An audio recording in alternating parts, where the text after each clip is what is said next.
Well, good evening and welcome to the program. My name is Joe Sesso, and I'm about to reveal to you tonight the 5 things that will happen to real estate in 2011. Now, a word of caution, not everything you hear tonight is going to be what you want to hear, but it's what you need to hear. By understanding where the market is going, the sooner you can adjust your marketing strategy and tactics to capitalize and maximize your profits in this market. If you don't hear this and you don't get it, or you're in dreamland trying to figure out what's going to happen, you're just going to be setting yourself up for disappointment. So that's why I want to share this information with you tonight, so you can maximize the potential that's in front of you. So without further ado, let's get started.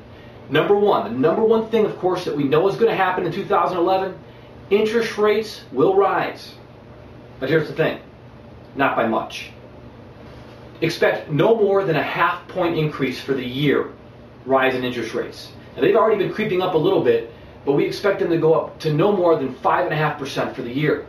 Here's why. First of all, interest rates will not rise unless there's going to be inflation. The federal government wants to keep the interest rates low because the housing market, let's face it, it's in a shambles.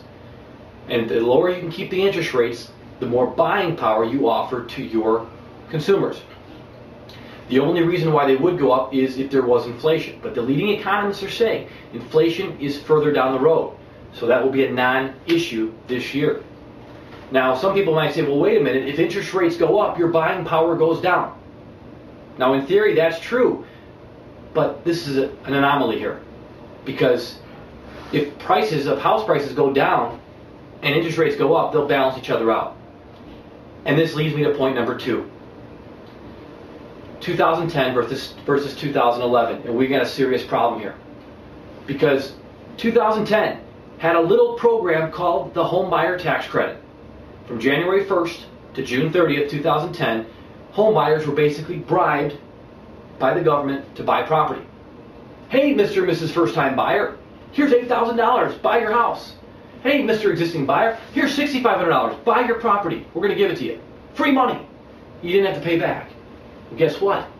We don't have that program today. So the incentive isn't as great as it was last year. So be ready for disappointment when the figures come out. And we know what analysts love to do. Analysts love to compare. They want to compare first quarter of this year versus first quarter of last year. Second quarter versus second quarter. It's not going to be apples to apples, and that's going to be the problem. Psychologically, it's going to have a damaging effect on the rest of the year. Because no matter what you say, no matter what asterisk you put in there saying 2010 had home buyer tax credit, consumers are going to look at a couple numbers. The volume, the actual volume, and the percentage drop. And that will have a psychological effect. Which brings me to point number 3 that will happen this year. Prices will continue to fall. I'm going to catch a lot of heat for this. People are going to say, why? How can you say that? Anytime someone said it to me, I ask them the first thing, well, give me one reason why you think it's going to go up. You see, we still have double-digit unemployment. We still have record foreclosures. I'm not seeing too much in the reason of saying, yes, prices are going up. Because if I'm a buyer and I can see all these wholesale properties, why would I pay retail? Now, one foreclosure property in a subdivision, okay. 2 or 3, all right. 10, no. You're going to eventually bring down prices. And that is creating the domino effect that we have today. And until you can fix those problems, you're not going to see prices increase, especially with the compounding effect of the home buyer tax credit versus this year's numbers. You're going to see some serious issues in price values this year, which, again, you need to prepare for that as a realtor or as a real estate professional. If you're an investor, there's other ways to prepare as well. Now, again, no matter what you say, give me some reasons. And I'm going to give you some reasons right now why they're going to go down. Point number 4, unemployment will still be an issue. But it's not the only issue. Now, we have near 10% unemployment right now nationwide. That's a problem. That's the worst we've seen in many years. That's 10% of the population that's not thinking about buying a house right now. As a matter of fact, if they own a house, they're trying to hold on to it. Otherwise, they're feeding the foreclosure crisis that we have. But it's not just the 10% that's out of work. How about this? What about the 30% of the workforce that is worried about losing their jobs this year? Because if you're worried about losing your job, you're not thinking about buying a house. No, what you're thinking about doing right now is creating the emergency savings fund that you need. You're concerned about paying off your bills, penny pinching, and clipping coupons. And I'd be doing the same thing. Believe me, your last thing you're thinking about doing is buying a purchase like buying a property. So what we're doing is we're taking 40% of these buyers and we're putting them on the sideline because they're worried about job security. That takes a huge chunk out of the buyer's pool.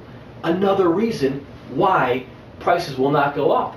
Until you can fix your unemployment problem, you're not going to have an increase in house values. But unemployment is not the only issue. 3 years ago in 2008, we still had a pretty bad market.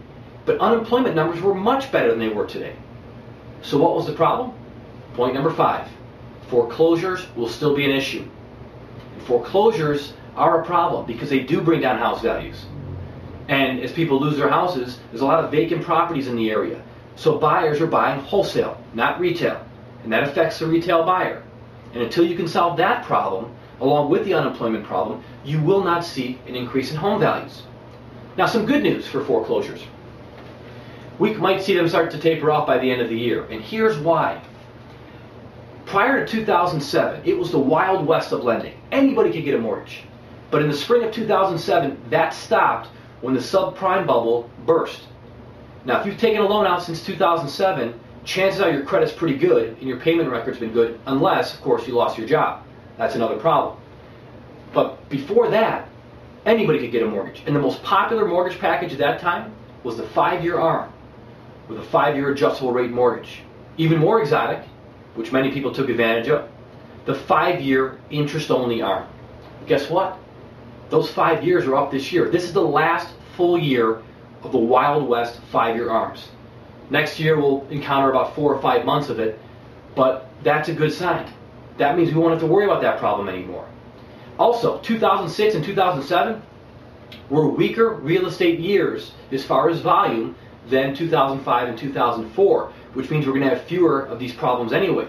So by the end of the year, mortgagors and mortgagees should be working out their differences, adjusting the loans, and making the arrangements to get those payments into fixed loans, or of course go into foreclosure.